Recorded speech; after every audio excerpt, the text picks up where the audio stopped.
Hey everyone, Ulria here, and today we'll be looking at the Bloodbound Horror on Mythic. This is a 2 tank, 4 healers, 14 DPS encounter, and similar to ulriatv, you're going to want to split your raid into 2 groups. Each group is going to contain 1 tank, 2 healers, and 7 DPSs. The core of this boss is that it spawns ads. Groups have to rotate going into the other phase and killing them off before they pop back up. This is kind of your DPS check, so as long as you deal with the ads, then you're absolutely solid and you're gonna kill the boss. Now on Mythic, your first change is that you have 4 ads instead of 3. There's always gonna be a stack of ads, as you can see here. One is gonna be the tank ad, and you're gonna have 2 summoner ads. Your extra ad is always gonna be a summoner. On the first set, the summoner, the lone ad, is going to spawn 90 degrees away from the clump of the 3 ads. It can spawn ahead of the group, as it did now, or it could also spawn behind the group. This is completely RNG. Your other change on Mythic is the spread circles that you see currently. All you have to do is utilize the space, make sure no one is in your circle, make sure you're not in someone else's circle, then you're solid. Now how do you go down? Similar to Anduin, if you ever played that, the boss is going to cast the frontal on the current active tank. You get hit by the frontal, you get sent down. You want to position that frontal on top of the 3 ads, the biggest stack, as this is very easy to remember. Group 1 just goes there, gets hit by the frontal, goes down. And how do you deal with the ads downstairs? Guilds do it differently. But what we did is we left melees on the big clump of 3 ads. They generally have better cleave, so they deal with them better. We sent all the range to the far ad to deal with that. Some people just send a couple of range with CDs. It kind of depends on your damage and what you're comfortable with. I don't think there is a right or wrong answer, but as I said, we wanted to ensure that the ads die, so there you go. Now, good thing to remember is even if you're downstairs, you can still get affected by the spread circles. What makes this trickier is you kind of have limited time to kill the ads because of the tank beam. Now, let's talk about the tank beam and how you can manipulate it to be good for your group, so it doesn't really interfere with the ads or with the people killing the ads. So the active tank, which is going to be the one upstairs, is going to position the beam. Let's have a look at a couple of scenarios. So, as I mentioned, how to position the beam is this way. So the active tank is going to stand there. Beam is always going to shoot from the arms of the boss. So if the boss is facing the tank, the beam goes like this.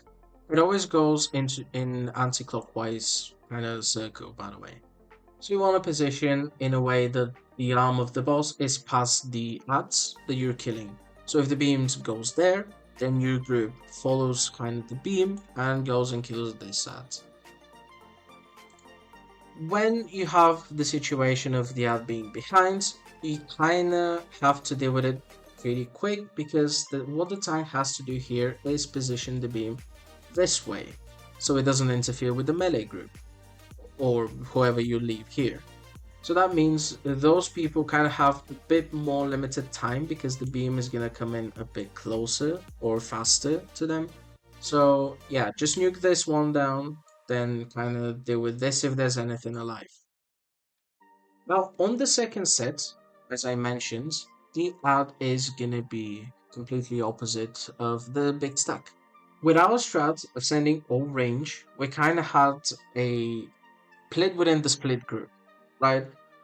Do you remember that you want to send a healer with the people staying on this ad, which was range for us? So we had all the range and we had a healer here. The other people were the melee staying here, they had the other healer. So in this case, the tank would position the beam in such a way that it would be like this. So this way, it would rotate through here and through here. So the tank would be somewhere around here. This way the melee group had plenty of time to deal with this before this beam catches on to them, and the range group had plenty of time to deal with the solo ad before the other beam reaches them. Good thing to remember is that you need to absolutely stop the small ads from the summoners reaching the boss, because if they reach him, they explode, doing AoE damage, and if you miss too many, you could just wipe because they're just gonna one-shot you. So stuff like Druid Vortexes, Ring of Frost, Ring of Peace, anything like that, maybe Tar Traps, Grips, whatever. Just don't let the small ones reach the boss, but you don't want to kind of actively target them if there's a big ad alive, so you just want to keep them on top of the big ad and cleave them down. Alright, so let's take a look at what happens if you're upstairs.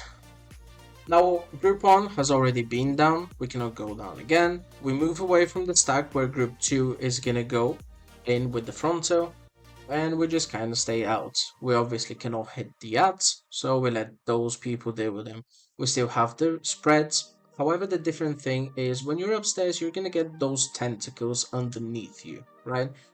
This is very important that you don't rush ahead, you don't run full speed, and you kind of stutter step them because they can explode with a delay, so you don't want to take up a lot of space.